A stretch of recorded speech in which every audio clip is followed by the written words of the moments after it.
Sí, porque hizo una denuncia muy fuerte, en el sentido de que dice que el gobierno quiere destruir a la clase media. Elisa, buenas noches. Denuncia.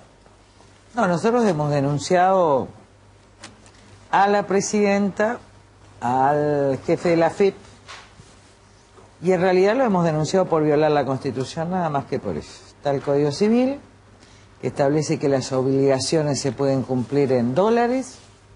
Esto se ha violado.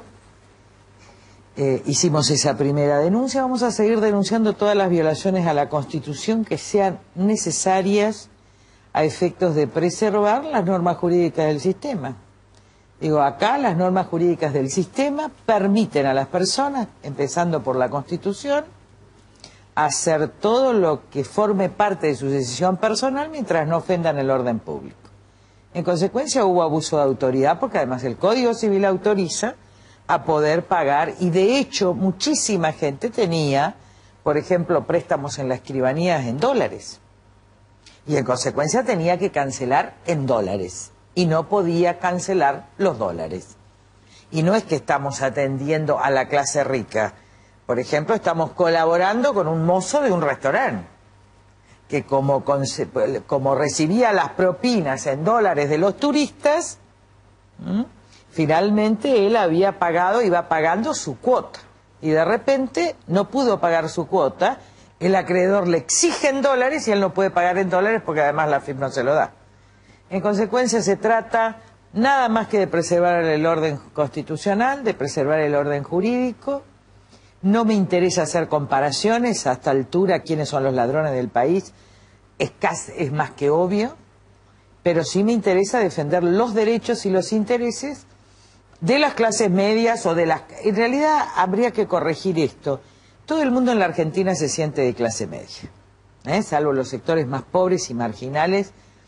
Todo el mundo se siente de clase media, una clase media más baja, media. Este es el sueño argentino. Y lamentablemente, yo me acuerdo en los 70, nuestros propios compañeros de facultad, muchos de ellos montos, nos hacían tener desprecio y odio por nuestras propias familias. Porque ser de clase media era un espanto. A mí me decían, nenita, bien, etcétera. Yo militaba en la franja. Ahora, yo que conocí que eran amigos míos, ellos, que militaban en Monto, yo en ese momento no sabía que estaban en Montoneros, pero eran amigos nuestros, muchos de ellos muertos y desaparecidos, eran hijos de clase media. Entonces, este desprecio a las clases a las que pertenecen, me parece absolutamente... Yo agradezco que haya muchos jóvenes reivindicando esto en la marcha, porque a nosotros nos envenenaron en los 70 con este tema. Entonces nosotros llegábamos a nuestras casas porque ser de clase media está mal, ¿no? Lo que pasa es que la clase media... Además, yo quiero recordar en los 70 algo. El que no empuñaba un arma era un cobarde. Los que no estábamos a favor de la violencia éramos cobardes. Entonces hubo millones de jóvenes en la Argentina que éramos cobardes frente a los que empuñaban las armas porque ellos tenían la verdad. Y muchas veces empuñaban las armas en la propia facultad para que la aprueben las materias. Esto lo vi yo. Lo que pasa, Carrió, la entonces, clase media... que se reedite esto 30 años después, con estos dos chiquillos, como Abal Medina y el otro, reiterar esta vieja historia. Miren, yo aprendí algunas cosas. Que este país se define por ser de clase media, que ese es su sueño. Que ese es su sueño también en las villas. Yo hablo con las mujeres de las villas. Estela Carlotto dijo mal, con un gran prejuicio hacia los pobres, había gente bien vestida. Yo les quiero recordar a todos que la gente pobre viste bien en la Argentina. Puede comprar en La Salada, puede comprar en Once. A lo mejor no es la misma calidad, pero es el mismo diseño. La gente trabajadora viste bien en la Argentina. El problema lo tenemos la clase media y la clase pobre en el supermercado. Ahí es donde no se puede comprar. Es en la comida, es en el pago de los servicios.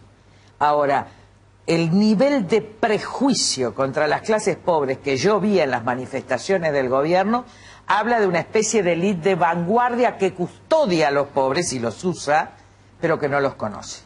Carrió, ¿por qué le dice chiquillo? Los pobres también Carrió. estaban allí en la marcha. la peluquera, de gente que nos llega, todas estaban. Y saben, la 11114, que una de las señoras que trabaja en casa trabaja ahí, había cacerolazos. Porque esa gente gira plata a Perú o a Bolivia y no puede girar. Son inmigrantes que mandan la mitad del dinero para que su familia subsista. Entonces el problema no es de los que van a Miami. El problema no es de los que van a Miami. El problema es que te controlen vida y obra. Porque además la FIP está estableciendo un control personal. ¿A dónde vas? ¿Qué tenés? ¿Dónde viajás? Yo he viajado en numerosas oportunidades porque tengo que ir a México a ver a mi nieta, etcétera. Miren, yo viajo en turista desde que soy diputada nacional. Antes no. Antes de ser diputada nacional, yo viajé a los 19 años en primera Europa. Pero desde que soy diputada nacional, yo viajo en turista, porque no me parece correcto que un diputado nacional viaje en clase privilegiada. Ahora, en todos los últimos viajes, los que iban en primera eran chicos de la Cámpora. Carrió, ¿por qué lo calificó de chiquillo a Valmedina? Dijo otro más, no sé a quién se refiere. No, porque me acordé una frase de una historia hebrea, de un pedazo de Isaías que dice que los pueblos que no querían la verdad y vivían en la mentira eran condenados a ser gobernados por chiquillos. Hoy se convirtió en el principal vocero del gobierno. Sí, pero es lamentable. La verdad es que chicos inexpertos, con mucha soberbia y con demasiado poder para la edad que tienen, gobernando este país, es casi una condena. ¿Usted piensa que hay un doble discurso? Por ejemplo, pues, bueno, veíamos ese mapa donde la mayoría del gobierno vive en los barrios donde Abal Medina criticó. Pero esto ya se sabe. Pero esto lo sabían antes de las elecciones, lo saben los intelectos, todo el mundo sabe. Mire, en algún momento fui jurista, fui intelectual. Hay también un gran deseo de clase media en los sectores intelectuales de la Argentina y son de clase media. Y en muchos había mucho resentimiento porque sabiendo mucho tenían pocos recursos. Yo creo que el kirchnerismo le dio a muchos la posibilidad además de tener recursos, lo que está bien. Lo que está mal es que critiquen en público lo que viven en privado. Alberto Fernández me mandó decir en una oportunidad, todas las personas tienen un precio. Y Kirchner quiere saber cuál es tu precio. Yo le dije ninguno. Ahora, que supo bien Kirchner cuál era el precio de todos, lo supo bien. Y pagó lo que tenía que pagar para tener cooptada la crítica. Ahora, Carrió, muchas cosas se desprenden de lo que ocurrió el jueves en las marchas multitudinarias de todo el país. Una de esas cosas es que la oposición estuvo al margen de la convocatoria y mucha gente que manifestó no se siente representada. Mire, yo le voy a decir una cosa con mucha tranquilidad y con mucha emoción. Yo recorro las calles, voy a los desayunos, me gusta tener el 1,8 porque uno conoce a la gente que la votó, finalmente es poca, he tenido millones de votos. En mi caso personal lo que encuentro es agradecimiento y un voto que no fue defraudado. Yo no soy oposición hoy, porque la verdad que saqué el 1,8%, tenía que llamarlo Altamira, que estuvo antes que yo, como referente. Yo soy una derrotada política, pero seguimos sosteniendo la misma lucha por la República, por la Constitución, por la libertad, por la justicia, que emprendimos desde hace 20 años. Obviamente, gran parte del pueblo eligió a la oposición más débil, que era la oposición elegida por Cristina. Nunca una presidenta fue 3 veces a una provincia y se encontró con Moyano, el segundo candidato, una semana antes de las elecciones. Pero esto sucede. El PRI tenía su partido satélite, elegía él quien era el opositor, había fraude y elegía él quien consentía. Abal Medina tiene la escuela del PRI. Y por el otro lado, en el fascismo, como lo dije el día de la derrota, cuando aumentan los procedimientos fascistas, no hay oposición, hay resistencia. Y a mí me parece bien que un pueblo que siempre fue indiferente a la pérdida de libertad y al respeto de la Constitución, empiece a valorar. Y creo que es el pueblo, que es uno de los sujetos, después está el sujeto de representación, pero el pueblo es un sujeto, empiece a defender su libertad, a generar el derecho constitucional de resistencia a la violación a la Constitución. Hay un derecho constitucional de resistencia a la violación sistemática de la Constitución que está previsto en la Constitución del 94, es decir, que estamos ejerciendo un derecho constitucional enmarcado en esa Constitución. Segundo, hay que entender que la regla de la mayoría nunca puede estar encima de la Constitución, sino por debajo, y que tanto Cristina como todo el gobierno están sujetos a la Constitución Nacional. Y que el hecho de que una mayoría circunstancial se ponga por encima es un acto de fuerza que habilita la resistencia. Que esa resistencia tiene que ser pacífica y no violenta, y que creo que no hay que confrontar, solo hay que salir a la libertad y pelear por la República y trabajar por la justicia. ¿Usted piensa, digamos, que el jueves pasado ocurrió eso? Miren, yo como tengo que caminar tanto por ese problema de salud que tengo, camino por todos lados. Esto se veía venir claramente hace 3 o 4 semanas, cuando yo iba a las casas decían, miren, este es el kirchnerismo, es como una pared, esta pared se rompió, por ahí va a pasar, tiene que pasar el pueblo, y ojalá que no vaya a Plaza de Mayo, sino a un lugar con menos historia de confrontación, de división. Obviamente no fui escuchada y fueron a Plaza de Mayo, y espero que ese lugar de confrontación no se elija nuevamente para evitar cosas que no quiero decir públicamente, pero este proceso recién empieza. Así que la gente salió por la libertad porque le molesta, y sobre todo le molesta que lo indaguen, lo inspeccionen y lo controlen ladrones. Porque en un Estado las personas con autoridad tienen todo el poder, pero Echegaray es un ladrón. Entonces, que un ladrón se meta en tu vida privada es terrible. ¿Por qué? Porque es como decirte que vos le encargás que controle tu legal. Bueno, por todos los antecedentes, estuvo el programa de la Nata. Yo denuncié al señor Echegaray en el año 2004, cuando el asesinato de aquel capitán de Conarpesa. Y entonces, ustedes saben que para no dejar de investigar a Conarpesa, el gobierno de Kirchner sacó a la directora de carrera de la FIP de Comodoro Rivadavia y puso en su lugar a Echegaray, que era un lumpen, un hombre de la FEP. En ese momento denunciamos que Echegaray venía para garantizar impunidad a Conarpesa, que es una de las empresas que financió y que se sospecha que tuvo participación Néstor Kirchner. Dueños de Conarpesa, que son los imputados del asesinato de este señor, que iba a decir la verdad sobre los aportes de campaña de las coimas, y que yo tuve el juicio y que salí absuelta, y donde estaba Héctor Antonio. Con lo cual este hombre, que se enriqueció con los feedlot, que no puede explicar sus bienes, como la mayoría de los funcionarios kirchneristas que vienen, es algo que fuimos denunciando 2004, 2005, 2006, en la aduana. Ahora, gracias a Dios, la Nata mostró en imagen lo que nosotros venimos denunciando hace 7 años. Estamos en manos de ladrones. Entonces no hay autoridad. ¿Qué quiero decir? La autoridad, el Estado, los gobiernos, tienen que tener funcionarios que a su vez sean autoridad. ¿Cómo puede, paideia, la educación? ¿Cómo te va a enseñar una presidenta a no robar con un patrimonio inexplicable de 50 millones de dólares? Si yo la conocía, Cristina. ¿Usted piensa que ese patrimonio A ver, no lo yo puede la conocí justificar? a Cristina en el 94. Y ellos solo tenían las viviendas estas que habían ejecutado por la 1050. Y se compró el departamento fiscal, no tenían otra cosa. ¿No le crean las declaraciones juradas? Por supuesto, el crecimiento ha sido escandaloso. Y a mí Sergio Acevedo me dijo, Lilita, tené cuidado porque son corruptos. Porque yo sinceramente pensaba que ella era honesta. Entonces, si vos como funcionario, pues yo ya no tengo nada, nada. Y he sido diputada, etcétera. Todo el último departamento lo vendí para ver si puedo llegar a terminar una casa. A mí que me expliquen todos los políticos, no solo los kirchneristas, cómo hacen para pagar las expensas de esa cantidad de propiedades. Si uno que alquila no puede llegar a pagar las expensas. Entonces, el problema de la autoridad es que esta sociedad este pueblo tiene que decir, ¿quiere ser decente? ¿Quiere tener gobierno decente? ¿Quiere ser libre y quiere que haya justicia que asegure la libertad? ¿Quiere vivir en la seguridad?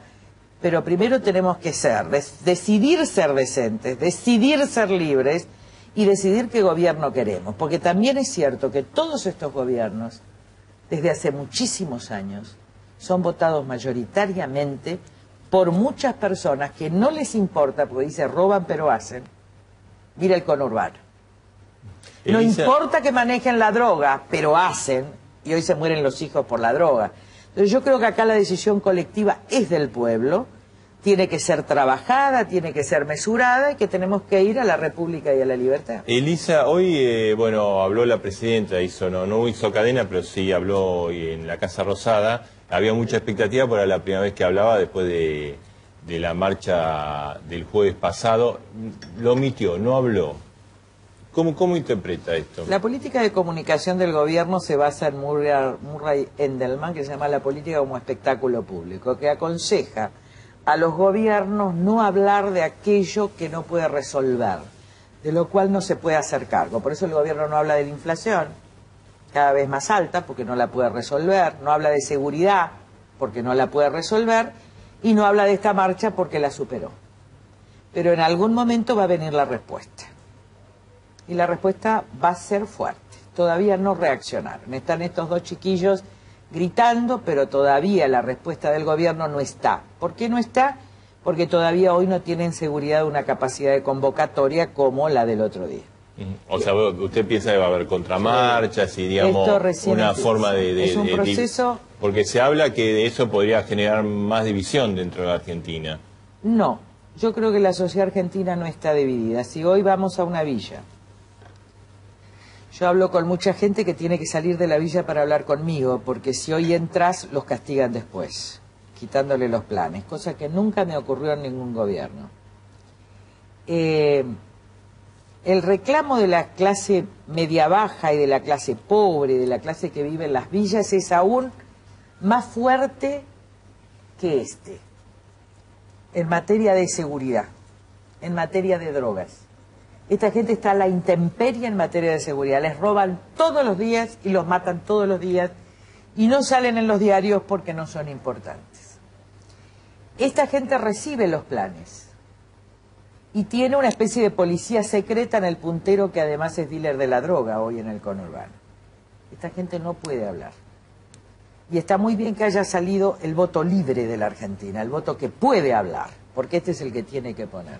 La Argentina no está dividida. Seguramente hay fanáticos opositores al kirchnerismo, seguramente se los vio en la plaza, seguramente hay fanáticos kirchneristas, y hay muchos, pero esos no conforman el 95% de la Argentina. Yo creo que el 95% de la Argentina quiere vivir en paz, quiere tener desarrollo económico, quiere tener constitución, quiere tener república, y a veces lo que pensamos que es una cosa así muy dura, en realidad es tan blanda que se cae como en un escenario. Yo no veo esa división. Y miren que camino y camino y camino. Pero cuando habla de una respuesta dura de parte del gobierno, ¿qué está pensando? Hay que esperarla. El gobierno está elaborando ahora la respuesta. Primero ella no habló, después se dijo que salgan los dos chiquillos, después ella habló ignorando lo sucedido, que es la forma en que ellos responden cuando no pueden. Recuerden los casos de seguridad de Bloomberg que se fueron a Calafate, ella se va a Calafate, repiten exactamente cuando no pueden manejar una situación. Se van a Calafate 3 días, vuelven, ningunean y en 2 semanas tendremos la respuesta. Carrió, después de la pausa vamos a hablar con Pablo Sirven, que es secretario de Redacción de La Nación, sobre el rol de los medios el jueves. Pero digamos, hay un debate abierto también sobre el rol que jugaron. Hay dos cosas. Primero, está claro que la convocatoria no fue de los medios, ni de la política, y que nadie se dio cuenta de lo que iba a suceder. Esto es muy importante. La resistencia nació del pueblo. La segunda es que obviamente no hay libertad de expresión en la Argentina, o por lo menos no la va a haber a partir de que quieran hacer entrar gendarmería, porque la verdad que en los otros canales tiene... A ver, yo le diría una cosa, el canal oficial tiene que estar fuera de los gobiernos, tiene que estar en el Estado, y tiene que estar manejado por todas las fuerzas políticas, y por todos los representantes. Pero ellos controlan todos los medios, porque sus amigos capitalistas, también ladrones, como Lázaro Báez, Cristóbal López, Moneta, ahora entiendo por qué Cristina nunca firmó el informe de lavado, donde hablábamos de Moneta. Entonces, toda esta gente controla y no habló. Habló, tiene, con algo de exageración, posiblemente. ¿Tiene un combate con el gobierno? Posiblemente. Era un grupo, yo no le voté ninguna ley, Cristina votó las dos leyes, a Clarín, aclaro porque esto es importante. Fue Kirchner el que le consolidó Cablevisión y Multicanal, y fue Cristina el que le cambió el resultado que yo logré en diputados en el Senado como pago a la elección del 2003. Ahora, con todos sus errores y con todos sus defectos, hoy es el único medio que puede expresar lo que el gobierno no quiere que se exprese. Con lo cual yo le digo a la sociedad claramente que voy a seguir defendiendo la libertad de expresión y que tengan cuidado, porque si estos canales, este canal, desaparece, no es un problema del señor Mañeto, es un problema de los argentinos. Y siempre fui crítica y nunca fui la candidata. Kirchner fue el candidato del diario Clarín, 2 veces. Elisa, y la decisión del gobierno, porque digamos, después que pasó lo del jueves y la cobertura se dio, el gobierno nombró en el organismo de control de medios a Sabatella, al diputado Sabatella. ¿Qué opinión le merece eso? Ellos saben mucho, el PC sabe mucho de Stalin, ¿no? Son stalinistas. Y había, el otro día estaba releyendo, no sé por qué cuestión, el tema de Stalin, y había 2 hechos que a mí me gustaría señalar antes de irme porque tienen mucho parecido con la Argentina. Ustedes saben que en Rusia no había burguesía y la revolución había sido hecha contra la burguesía, pero no había burguesía, había campesinado. Entonces le tocó a Stalin tener que... Habían desaparecido los nobles porque los mataron, había que construir un enemigo. Lo construyeron artificialmente en los kulak, que eran los campesinos. Alguna de estas cosas hizo este gobierno para tener un enemigo. Ahora, ¿saben quién era un campesino de los gulag, de los que ellos decían que eran ricos, los que tenían hasta 2 bueyes? Y ahí vino la matanza de 7 millones. ¿Qué hicieron para vender la revolución rusa? Y miren, yo tengo formación marxista, pero nunca pude, por cuestiones humanistas y morales, sostener el estalinismo. Algo que reconoció este enorme hombre que acaba de morir, que es Santiago Carrillo, el viejo secretario del PC español, y que ojalá pudieran aprender de esa izquierda. Eso es tener moral y no otra cosa. Entonces, lo otro que hicieron es inventar actos llevando a la gente, como lo hacía el Duce en la década del 40, para dar la impresión a la sociedad de que son todos. Y de que como son todos, van por todos. Y ahora que no son todos, eso, está demostrado que hoy no pueden lanzar una movilización. Que van por todo, creo que este fue el primer parate al van por todos. El van por todos es ir en contra de la Constitución.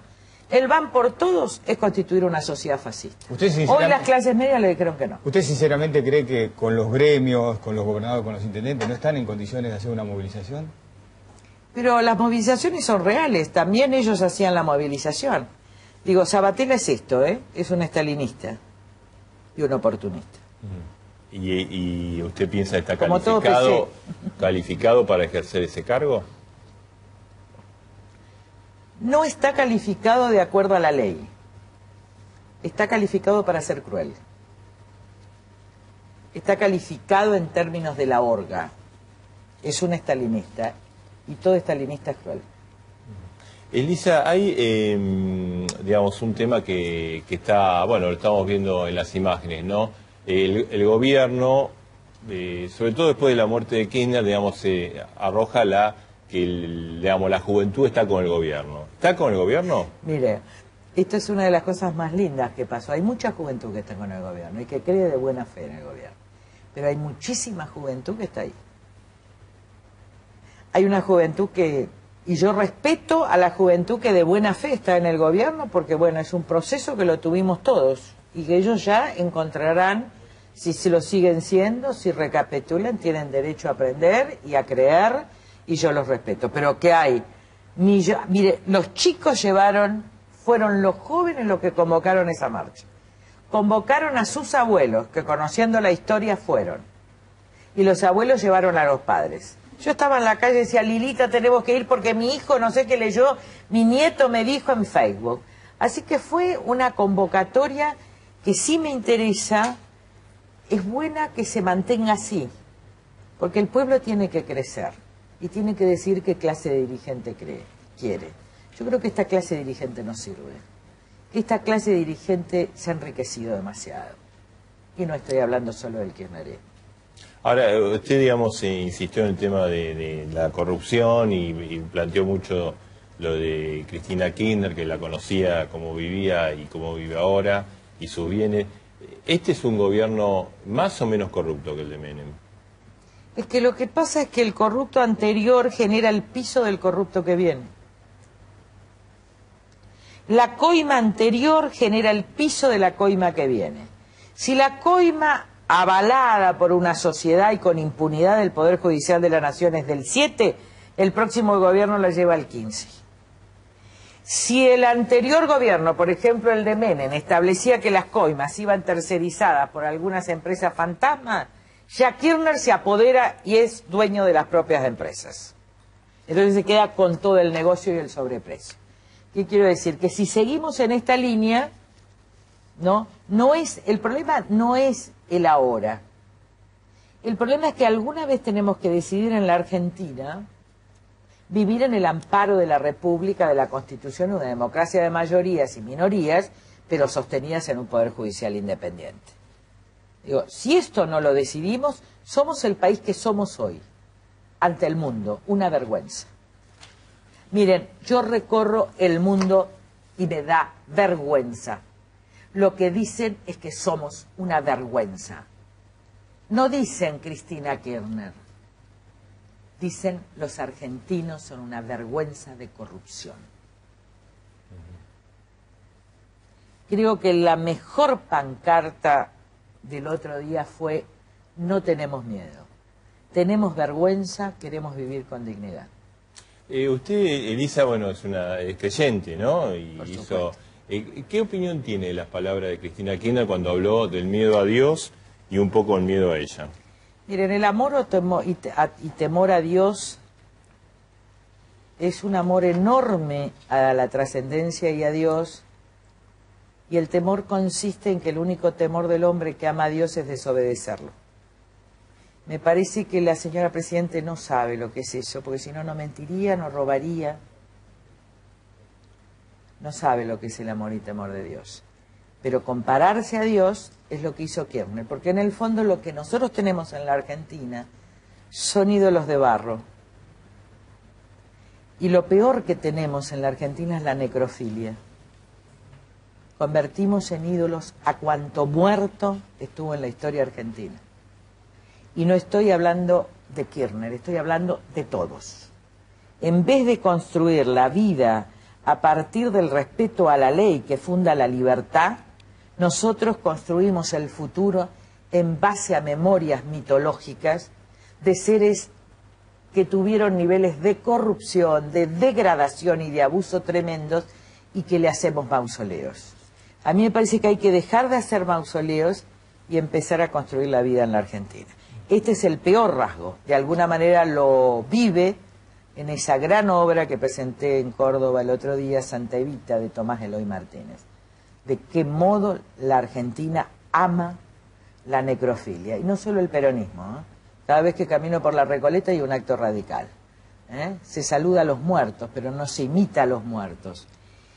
Y voy a recordar algo que es muy importante. Miren, la areteia, que era el concepto de la virtud de los griegos, y decía que los que venían, el gran desafío de los hijos o de los nietos o de los que venían, de los que tenían virtud, inteligencia, temple, era ser como ellos. Acá todo el mundo quiere ser rico y nadie quiere tener virtud. Gracias, Carrillo, por haber estado esta noche con nosotros. No, al contrario. Muchas gracias. Hacemos la pausa, después de la pausa ya